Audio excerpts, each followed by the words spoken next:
na chika at Lotlot at Matet de Leon game na nakipagbardagulan sa mga bashers. Sa recent post kasi ni Matet ay nag-post siya ng picture nilang magkakapatid kung saan ang caption rito ay ito pala ang ngiti ng mga walang mana.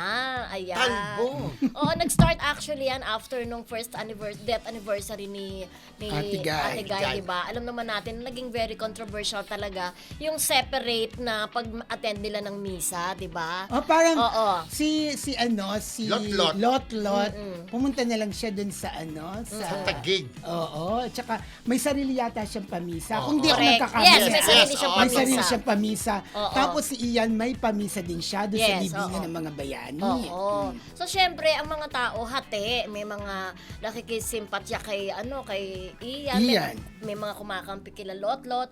So parang yung dalawang magkapatid, si Matet at saka si Lotlot, talagang sinasagot nila yung bawat bashing yung bawat bash sa kanila. So may isang nag-bash doon na siguro ganun daw ang mga ugali ng mga hindi walang mana, parang ganun. So sinagot nila isang caption na ayan ang mga ngiti ng walang mana, parang sarcastic. Yes. Sarcasm. Ganun So ang parang naging parang tugon. ang nangyari diyan kasi parang inaamin niya dahil may mga issues na gano'n na Oo. walang mana na sinabi ni Kaya Ian. lang Siya lang ang nagkakaganyan. ear. Oo. Ear. Pero kahit So- sinasabi niya Sol, yun, ear, tagapagmana. hindi niya, kung meron man talaga mana, di ba? Kung Oo. meron man talaga naiwan, hindi naman niya sinasabi na sosolohin niya yun.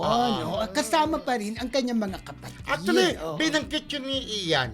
Kapag ka daw meron naman daw, kasama din yung mga siblings ko, di ba? Yes. Pero syempre, nagpapalaki lang ng issue yung mga nanggugulo sa Bashing, kanilang oo, magkakapatid, bashers. di ba? Oo. Pero sabi nga ni Ian, gusto niya maayos na sila lang magkakapatid. Kaya lang, ang naging problema kasi, public property silang lahat, magkakapatid, puro artiste.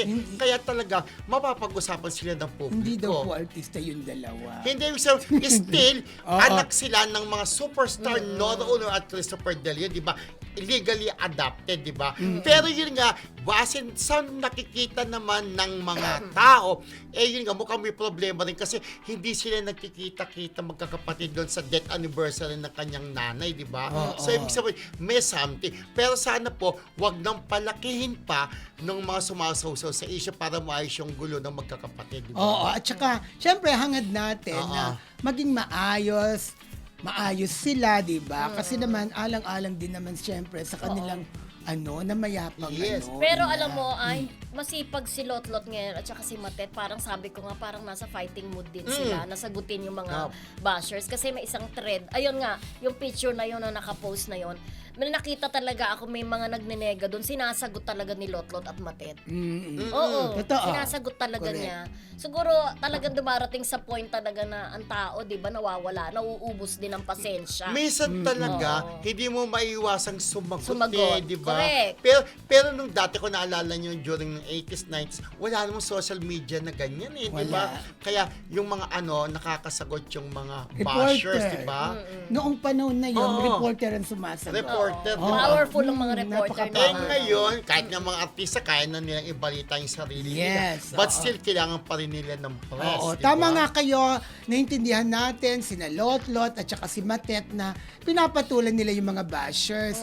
Pero naintindihan naman natin si Ian na tahimik lamang siya at ayaw niyang patulan ng mga Oo. bashers. Yun naman, actually, nung during sa nung death anniversary ni Mama Guy, gusto daw siyang interview ng mga kasama natin sa press, pero hindi na nagpaunlak si Ian.